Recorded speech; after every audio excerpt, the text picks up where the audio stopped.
নমস্কার, আমি doctor রুমাই ভিমালি, consultant orthopaedic surgeon. আজকে আপনারা আছেন লোটাস সুপার স্পেশালিটি হসপিটালে। আজকে আমরা একটা ডিস্টাল রেডিয়াস ফ্র্যাকচার মানে কবজির কাছে একটা ভাঙার অপারেশন করব।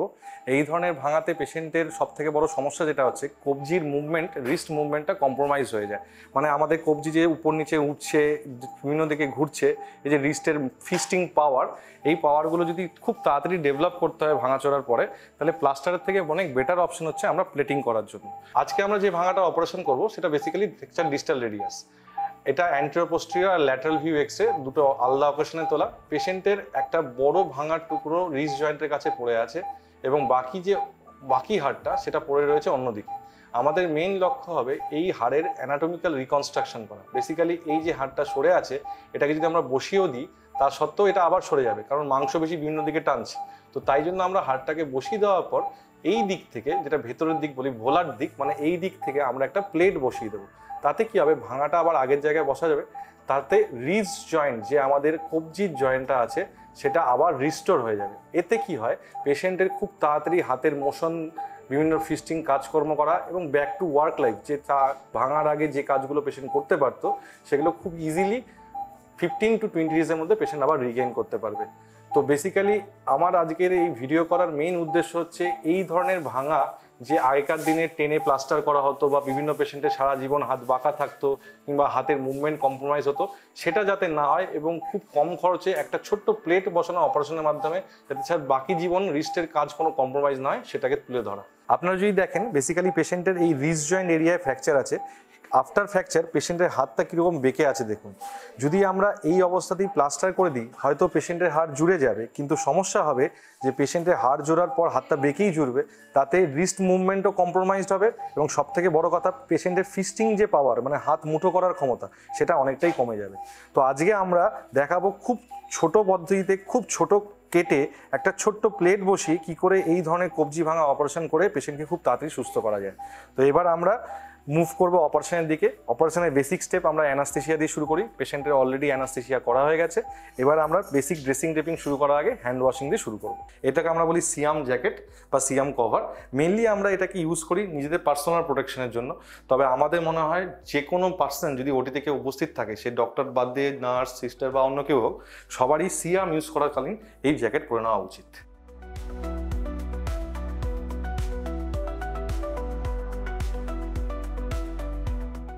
হ্যান্ড ওয়াশের বেসিক যে স্টেপ আমরা ফলো করি তাতে মেনলি 6 স্টেপ টেকনিক। তো প্রথমেই 6 স্টেপ টেকনিক করার আগে আমরা যখনই নল খুলবো, অলওয়েজ আমরা এলবো ইউজ করব। Don't use beyond the elbow. প্রথমে একটা বেসিক পরিষ্কার করব শুধু জল দিয়ে, নাথিং এলস। আমরা নিচের থেকে আস্তে আস্তে উপরের দিকে উঠবো। আমাদের যে বেসিক 6টা স্টেপস হবে সেগুলো হচ্ছে ঠিক এরকম। প্রথমে তালু ঘষা, তারপরে তালুর উপর দিকটা ঘষা, তারপরে হাতের ফাঁকগুলো ঘষা, তারপরে স্পেসিফিক্যালি বুড়ো আঙুল ঘষা, তারপরে নাকেলগুলো ঘষা এবং লাস্টে পুরো হাতটাকে উপরের দিকে উঠে যাওয়া।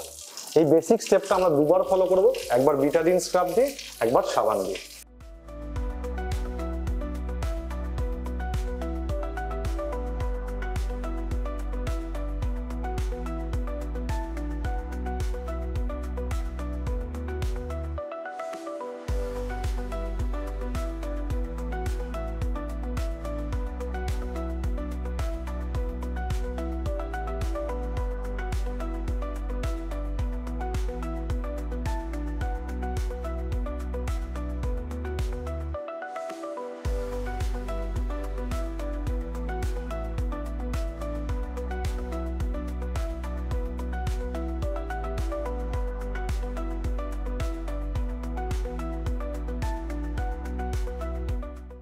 হাত ধোয়ার পর আমরা এবার বেসিক ড্রেসিং ড্রেপিং দিয়ে শুরু করব। তো ড্রেসিং ড্রেপিং করার আগে স্টেজ হচ্ছে নিজেকে তৈরি করা। তো এই পুরো জোনটা যাতে স্টেরাইল থাকে তাই জন্য প্রথমে এসে আমি একটা গ্লাভস পরে নিয়েছি। এই গ্লাভস পরার যে বেসিক স্টেপসটা আমি সেকেন্ড গ্লাভস পরার সময় দেখে দিচ্ছি। এবার আমরা গাউন পরবো। তো অর্থোপেডিক্স অপারেশনে গাউন পরা কখনোই সম্ভব না যে একা সার্জন পরবে, বিকজ পোস্টেরিয়র পার্ট মানে আমাদের পিছনের দিকটা সবসময় আনস্টেরাইল জোন বলে আমরা কল্পনা করি।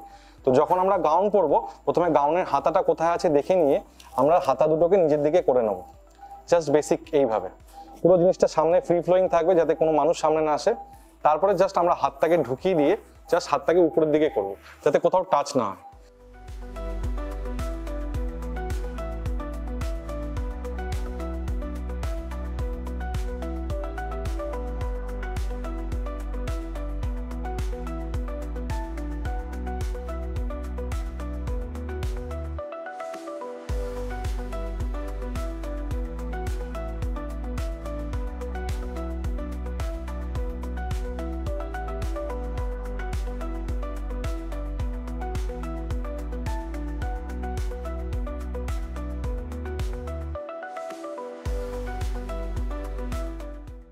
এই প্লেটটা আমরা বসাবো। এই প্লেটটা হচ্ছে ভোলার লকিং ডিস্টাল রেডিয়াল প্লেট, যেটা বডির নর্মাল কার্ভেচারের সঙ্গে কার্ভেচার করা আছে। এইটা বসাতে পারলে আমরা এটুকু শিওর হতে পারবো যে বডির যে নর্মাল রিস্ট অ্যাঙ্গেলটা থাকে সেটা আমরা ইনশিওরলি নিতে পারবো। এই অপারেশনের জন্য আরেকটা খুব প্রয়োজনীয় যন্ত্র হচ্ছে সি-আর্ম মেশিন। বেসিক্যালি এটা ইমেজ ইন্টেন্সিফায়ার।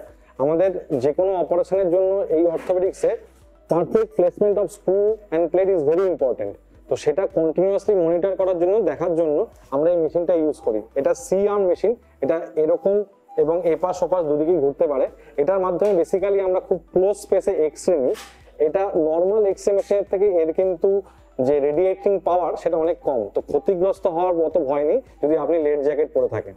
এইটা হচ্ছে মেইন ইউনিট অফ সি-আর্ম। এটা অপারেট করে একজন সি-আর্ম স্পেশালিস্ট, তাকেও লেড জ্যাকেট পরানো হয়। আর সি-আর্মের যে ছবিগুলো আমরা পাবো সেটা দেখতে পাবো আমরা এই মনিটরটায়। এই মনিটরে আমরা পুরো ভিউটা একসঙ্গে পাই। আমরা চাইলে উপর নিচ থেকে বা সামনে পিছন থেকে আলাদা করে যদি দেখতে চাই, তাই জন্য এখানে দুরকম ইমেজ সিস্টেম আছে, যাতে অ্যাট এ টাইম আমরা দু জায়গার ছবি দেখতে পারি। এবং এই ছবিগুলোকে ছোট করা, বড় করা, তার ইন্টেন্সিটি বাড়ানো কমানো সবকিছু আমরা মনিটরের মাধ্যমে কন্ট্রোল করতে পারি। অলসো কিছু কিছু বেসিক জিনিস আমরা সি-আর্ম মেশিন দিয়েও শুরু করতে পারি। তো এই বেসিক ইনস্ট্রুমেন্টাল সেটআপগুলো আমাদের প্রয়োজন। এই ছোট ছোট জিনিসগুলো সব জায়গায় থাকে না বলে আমাদের অনেক সমস্যার মাধ্যমে অপারেশন করতে হয়। তো আপনারা লোটাস হাসপাতালে আসলে এই সুযোগটা পাবেন, যেখানে এই সমস্ত জিনিসপত্র আপনারা পাচ্ছেন। তো আমরা বেসিক ইনস্ট্রুমেন্ট ডেমনস্ট্রেশনের পর এবার অপারেশনের দিকে প্রসিড করব।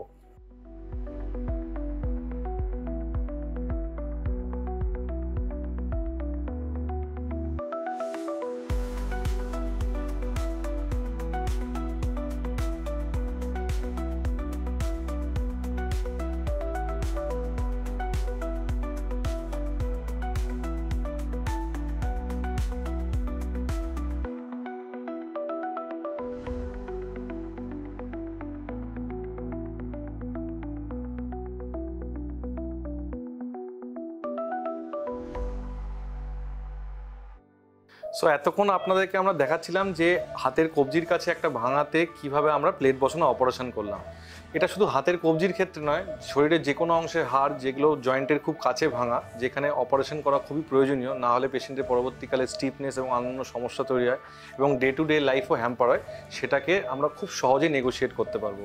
আগেকার দিনে এরকম ভাঙাতে অনেক সময় প্লাস্টার করা হতো কিংবা কিছু ক্ষেত্রে ট্র্যাকশন ব্যবহার করা হতো, কিন্তু তাকে দেখা যেত যে পেশেন্টের আউটকাম যে আফটার 3 or 6 months খুব একটা ভালো নয়। তার কারণ পেশেন্টের ইউনিয়ন ফ্যাক্টরটা অনেক জায়গায় রিপ্রেজেন্ট করছে, কোথাও হাড় বাঁকা হয়ে জুড়ছে। তো এই সমস্ত সমস্যার সমাধান একভাবে হতে পারে যে খুব সহজ উপায়ে একটা অপারেশন করে দেওয়া। তো এইরকম যে কোনো হাড়ের অপারেশন বেসিক আমাদের লোটাস সুপার স্পেশালিটি হসপিটালে আমরা নিয়মিত করছি। আমাদের শুধুমাত্র এমনি নর্মাল কেসও নয়, স্বাস্থ্যসাথীর মাধ্যমে খুব কম খরচে অপারেশন এবং বিভিন্ন টিপিএ ক্ষেত্রে যে বিভিন্ন রকম যে ইন্স্যুরেন্স আছে তার মাধ্যমেও করা সম্ভব। তো গরিব বড়লোক যে কোনো পেশেন্টের ক্ষেত্রে কোনো অসুবিধার কারণ হতে পারে না এরকম ভাঙা। তো সবাইকে আমার একটাই মেসেজ এটার মাধ্যমে বলার, যে সবাই আসুন, কোনো অসুবিধা হলে, হার্ট রিলেটেড কোনো সমস্যা হলে লোটাস সুপার স্পেশালিটি নার্সিংয়ের সঙ্গে যোগাযোগ করুন। খুব কম খরচে, খুব সহজ উপায়ে আপনারা আরও বেটার লাইফ এবং বেটার জয়েন্ট মোবিলিটি পেতে পারেন। Thank you. আমি doctor Aruma Vimali, consultant orthopaedic surgeon from Lotus super speciality hospital. নমস্কার।